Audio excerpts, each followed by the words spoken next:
Hello, IGC. Hello, hello. Happy Friday, right? Wonderful day. Haha. It's a little bit dreary outside, but it is Friday, right? TGIF. So we are going to cover the last piece of what leaders should do. And I say should because we want leaders to do these things. And today's topic is very simple: encourage the heart. The leaders that encourage the heart are the ones that we will definitely follow willingly. And so, what do these leaders do? And I know you probably have had a leader that really encouraged your heart. And if you have, you can post something in the chat and tell your story and tell what they did to encourage your heart. I really want to know that so that when we talk about what our book entry post is, you might have some ideas that you can actually implement yourself. So, encouraging the heart. There are three main things that I want you to take away from this conversation today. First of all, you really do need to get to know your people. If you're leading a team, you have to spend time with them. You have to connect with them. Whatever that format looks like, whether it is only virtually, because maybe you're in a distant situation, or especially everybody's in a distant situation now today, but maybe when you get back to whatever the new normal is, maybe you still are going to be in that distant situation. Or are you connecting one-on-one, like sitting across the table in normal circumstances, really on the same level, having a really heart conversation in regards to who they are, what they want. So a key element of getting to know your people, the people that you lead, is knowing their why they show up. Simon Sinek wrote that wonderful book, Start With Why. If you've not read it, you should check it out. And if we can get to a person's why they are showing up for work every day, then we know a lot about what motivates them to keep showing up and doing a good job. You also need to know what your people need from you as a leader.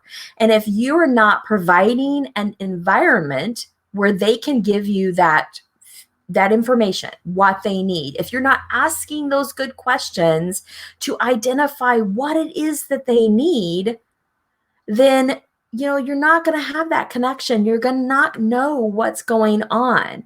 And this is not, doing personal outings or doing all those things. There's a fine line. There's a balance that you want to keep because you are the leader and you are responsible, and you don't ever want to put yourself in a situation where you're not able to personally write a review on someone's performance because of something that happened maybe off work, outside of work hours. But what you want to do is make sure that you get to know their why and what they need. And you do that through regular connection, whether that's regular coaching session, sitting across from the front, across the table from them, on a virtual session, talking to them.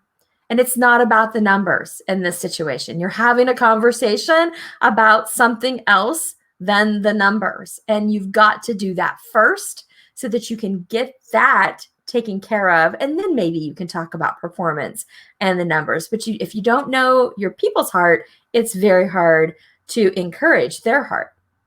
Secondly, you have to create a real safe environment for people. If you're not providing a safe environment to get that 360 feedback, actually, it is for you to provide feedback to them, but for them also to give you feedback.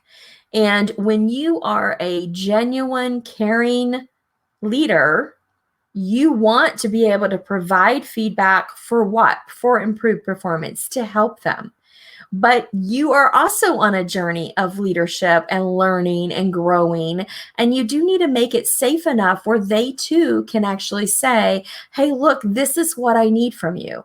Or if you would be willing to do it this way versus that way, maybe that'll actually help me in my own performance. If you're open to those kinds of pieces of feedback, that will grow that relationship and truly encourage the heart of another. And then the last thing that I'm sure you all know, that we need to personalize recognition. That if we don't personalize recognition, we're going to have a little bit of a challenge in regards to making it feel like it's for them. And I love this quote that I'm going to share by Oprah Winfrey. And she says that the greatest offering you can provide really is letting someone know through your actions and your words that they matter.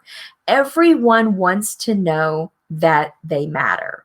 And you, as the leader, you're motivating, you're inspiring, and you're letting your people know that what they do matters, that they matter, that their contribution matters. You've got to keep that top of mind when you're leading other people. So this is what I want to know from a book entry post standpoint is, in what way will you encourage the heart of those that you lead, or someone, remember we talked about leaders and what the definition is. It's really someone who is got a follower, but that could be a parent, that could be you're leading yourself, that could be leading your small team. So in what way will you encourage the heart of those that you lead? And I had told you yesterday, I might go back to the giveaway box, and I totally did. And I've got to find it. I found a copy of Cheryl Bachelder's Dare to Serve that I had been holding on to for a very specific purpose that I did not know. And so guess what? That's this. I want to gift that as part of our giveaways from this week by showing up and posting. So tell me in what way you're going to encourage the heart.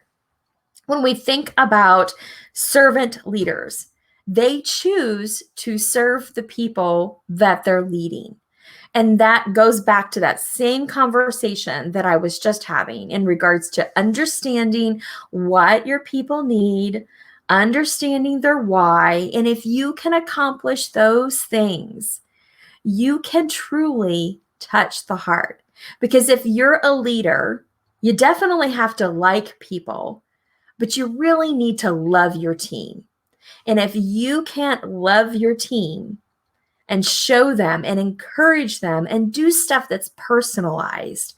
One of the things that I did as a leader for many years as a regional manager, no matter if I had ever met this person or not, there was a birthday list that was shared organization-wide. I would write a personalized birthday card and send that out. And I had about 100 people in the downline under my team within the organization where I was a regional manager out east.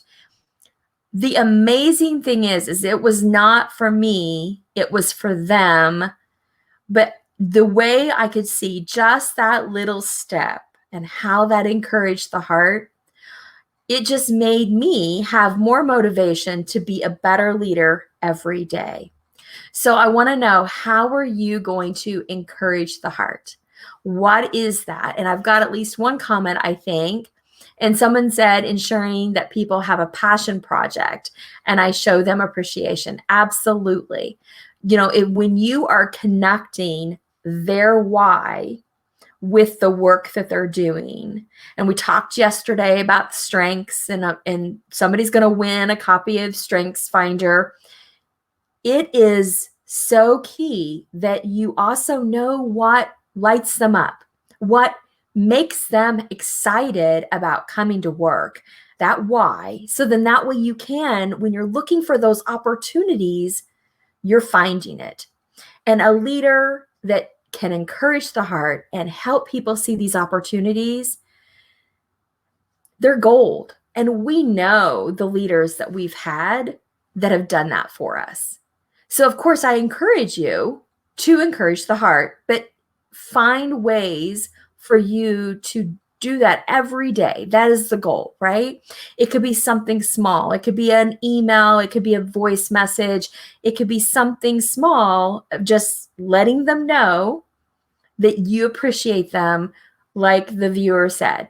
Let them know that you appreciate them. So this is a Friday. We're going to make the best of it. I hope that you can go out and encourage the heart for someone today, because as a leader, when you do that, when you let someone know that they matter, that their contribution matters, it is a life changer. It really is. And people stay working for an organization because the leader that they have. It's more often than the organization itself. And people, guess what?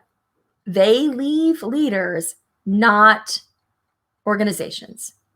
So you need to keep that in mind. And the best way to make sure that your team sticks with you is that you get to know them, you know their why, you do the passion projects, you show appreciation, you give them and show them your heart, and they will show up and give you their heart. It's that simple. So I hope you've enjoyed this week, Leadership Week here in the IGC. I've got some fun stuff coming up in the next couple of weeks as we continue staying healthy at home and being sheltered in place. And I know we're starting to reopen, but we still need to continue to feed our souls, to nourish what is going on, because we need to encourage our own hearts in this time. And I hope you come and you hang out more in the IGC and the things that I have planned going on. And someone else said, before I leave, I'll share this comment. People don't leave companies, people leave people. That is for sure, because it's how we connect and interact with others that makes a difference and makes our work satisfaction be what it is. So if we have a high satisfaction rating, you probably can believe that that's because you've got a good connection with the people at work and that they're encouraging. And if you don't have satisfaction at work, a lot of frustration comes because maybe they don't have leaders that they feel that understand them. So I digress. I want you all to have a wonderful Friday. Make it a great weekend and come back and hang out with us in the IGC next week and learn more. Take care, everybody. Have a great day.